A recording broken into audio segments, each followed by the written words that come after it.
এখানে কি জন্য আসছেন?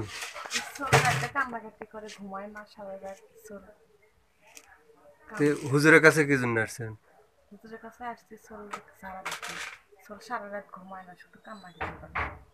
হুজুরের নাম কি? আপনার সামনে বসা ইনি হুজুর না? আচ্ছা, এখানে যে আইলে ঝাড়া ফুঁক দিলে ভালো হবে, এটা কিভাবে জানলেন? কার কাছে জানলেন? এটা সবাই জানে, গ্রামের মধ্যে ছড়ে পড়ছে যে মমিন হুজুর ধারা দিলে অনেক রোগী ভালো হয়। অনেক দূরের লোকও আসে, অনেক দূরের লোক আসে। দূরের রোগীও আসে। ও, আজকে কি জন্য আসছেন? আজকে কি হয়েছে? আজকে চল রাতে কান্দিছে এই জন্য আর কি, সারা রাত ঘুমাইনি। কান্নাকাটি করছে। হ্যাঁ, কান্নাকাটি যদি করছে। জিনের আসর হয় তাও এই হুজুরের কাছে হ্যাঁ, এলে ভালো তাও হয়। এই হুজুর ভালো হতে আচ্ছা, হবে। ঠিক আছে। এবং অন্য অসুখ বিসুখ ঝাড়া দিলেও ভালো হয়, তাই হ্যাঁ, তো? তাও ভালো হবে। আচ্ছা, এবার হুজুরের কাছে জিজ্ঞেস করবো, আপনি কি কি অসুখ ভালো করছেন এই পর্যন্ত, বলেন। এটা অসংখ্য অগণিত রোগ বেতা আল্লাহর রহমতে ভালো হয়েছে।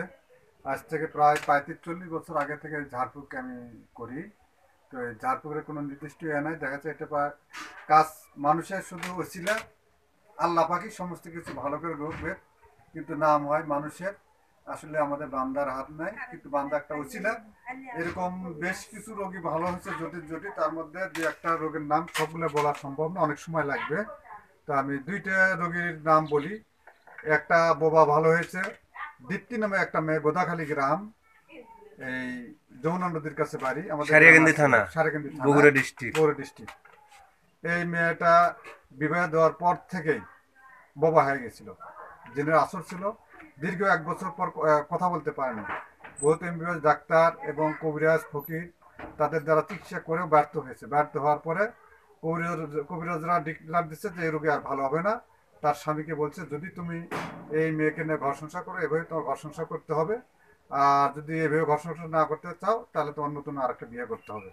তখন এই মেয়েকে তালাক দেয় তার স্বামী। দেওয়ার পরে আমার তারা সন্ধান পায় আমাদের গ্রামে। তার পিতা মাতা নিয়ে আসে। নিয়ে আসার পরে যাক আল্লাহ পাকের বিশেষ দোয়া এবং রহমতে আমি ঝাড়ফুঁক করলাম। তাকে আমি টাইম দিয়েছিলাম যে আল্লাহ পাক যদি রহম করে অল্প টাইমের মধ্যে ইয়ে হবে। রাত্রেবেলা রাতের 8টার সময় আমি ঝাড়ফুঁক করে দিয়ে আসি। ফজরের আজানের আগে ওই বাড়িতে লোকজন দৌড়ে আসে যে হুজুর এই শেষ থেকে সে কথা বলতেছে, আমরা যে কথাই বলি সেটাই উত্তর দেয়, সে আচ্ছা, ঠিক আছে, সম্পূর্ণ বোবা সত্য। ভালো হচ্ছে, তাই তো? জি।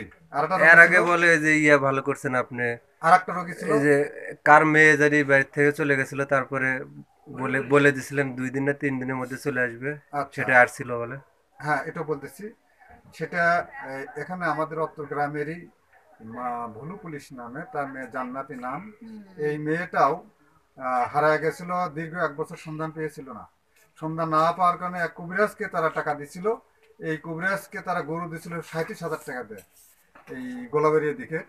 পরে এই কবিরাজ একটা ভুয়া কবিরাজ ছিল, সে বলছে গরু ছুটো হয়েছে বিদায় রোগী এই ইয়াটা রোগী বাইর হচ্ছে না। একে জেনে নিয়ে গেছে। তো এটা আরো বেশি টাকা দামের, 80,000 টাকা দামের গরু হলে তাহলে বের হবে। এই ভাবে তারা 6 মাস ধরে প্রতারিত হয়। 1 বছরেও তাদের কাজ না হওয়ার পরে পরে আমি এই বাড়িতে আসার পর, ছুটিতে বাড়িতে আসার পর যখন তারা সন্ধান পায় আমার যে আমি বাড়িতে এসেছি, আমাকে বললে আমি তাদেরকে বলি যে আমার তো কোনো ক্ষমতা নেই, ক্ষমতা হচ্ছে আল্লাহ পাকের। আমি একটা হেললে হচ্ছিল মাত্র, তো আমি চেষ্টা করব। তো যদি আল্লাহ পাক রাজি খুশি থাকে হয়তো আমি টাইম দিচ্ছি 72 ঘন্টা সময় হয়তো লাগবে। তো আর যদি না হয় তাহলে আর এই 72 ঘন্টা পরে হবে না, হয়তো আল্লাহ পাক তখন যখন বের করে তখন হবে। কিন্তু যদি আমি যে আমল দিচ্ছি আর নিয়ম, 72 ঘন্টার মধ্যে হাজির হওয়ার কথা। দেখা যাক আল্লাহ পাক কি করে। আপনারা দোয়া করবেন আচ্ছা, আমার জন্য। পরে আমি ঝাড়ফুঁক দিলাম, সরি কিছু আমল দিলাম এবং নিজেই আমল করলাম। আমি বললাম আপনারা কিছু আমল করবেন, আমি নিজে আমল করতেছি। পরের দিন ঠিক দিনে 12টায় ইয়ে দিছি, পরের দিন 12টার সময় বাড়িতে আসে হাজির হয়েছে। তারা আমাকে বেশ কিছু অনেক অনুদান নজরানা দিয়েছে। তো আমি তাদের থেকে কোনো কিছু নজরানা চেয়ে নিইনি, অনেক কিছু তারা দিয়েছে আমাকে। হ্যাঁ, আমাদের বাৎসরিক উরুশ্বরী করে মানে কিছু কিছু আমাকে দিয়েছে। আপনার কাছে প্রতিদিন তাও তো 20-30 জন এরম রুগী আসেই এরকম ঝাড়া রোগী ফুঁকের আছে। জন্য। আর একটা রোগীর কথা বলি। তার শর্টে বলেন একটু। আনিসা নামে হ্যাঁ, আর একটা মেয়ে, শর্টকাটে বলার আমাদের চেষ্টা করুন। অত্র বাড়ি। এই মেয়েটা নুলে হয়ে গেছিল, হাঁটতে পারে না। দুই নোলা হাত একবারে হাত পা নোলা হয়ে গেছে, নুলে হয়ে গেছিল, 2 দিন ধরে মানে তাকে নির্মাণ প্যারালাইসিস লাগে, আর কি। প্যারালাইসিস মতো হয়ে গেছিল। তারা ওই কবিরাজ গুলো ব্যর্থ বলছে না এই মেয়েটা ভালো হবে না, ডাক্তার ইন্ডিয়ান ডাক্তার চিকিৎসা ব্যর্থ হয়। পর এই মেয়েটাকে আমি রাত্র 8টার সময় ওই আচ্ছা, এখানে যত লোক আছে এগুলো সব আছে হুজুরের কাছে, এখানে অনেক লোক আছে, সব হুজুরের কাছে আসছে, তারপরে যে বেডে একজন শোয়া আছে এগুলো সব হচ্ছে কার হুজুরের কাছে আছে। আচ্ছা ঠিক পরে আছে। ওই মেয়েটাকে আমি ওই ঝাড়ফুঁক করে দিয়ে আসি এবং বলি যে যদি আপনারাও দোয়া করবেন, আমার কোনো ক্ষমতা না, ক্ষমতা আল্লাহ, মানুষ নাম হয় হচ্ছে মানুষের।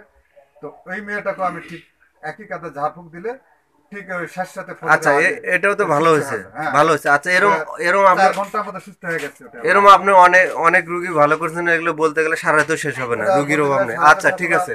দিনাজপুর আর তারপরে আটটা রোগী এরকম ভালো হয়েছে, এখন আপনার হচ্ছে মেন যেটা, সেটা চট্টগ্রাম এরকম রোগী ভালো আপনার হয়েছে। শর্টকাটে আপনার পরিচয় এবং আপনার ঠিকানা, যেখানে লোকজন আলে আপনার কাছে আসতে পারবে চিকিৎসার জন্য, রুগী ভালো করার জন্য সরাসরি আপনার কাছে আসতে পারবে, এরকম একটা ঠিকানা শর্টকাটে আপনার ঠিকানাটা বলেন, আমি আমাকে কোথায় কোথায় পাবে আপনাকে আর কি। আমাকে পাবে। আমি আমার নাম হচ্ছে হযরত শাহ সুফি মোহাম্মদ মুমিনুর রহমান আল চিশতি নিজাম আল কাদরি।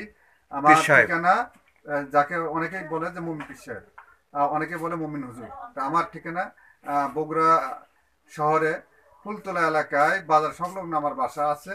আর এই গ্রামের বাড়ি হচ্ছে আমার সারকান্দি থানার অধীনে ভেলাউর ইউনিয়ন ৬টা গ্রাম। আমার দুই জায়গাতেই গ্রামে বেড়াতে আসলে আমার সন্ধান পাই আমি কোথায় থাকি। তো বগুড়া শহরে আমি বেশি থাকি। তো বগুড়াতেও রোগী টোগী আমি দেখি। তো রোগী আগে বেশি দেখছি, ইদানিং একটু কম দিই, তারপরেও যদি আসে দেখা লাগে।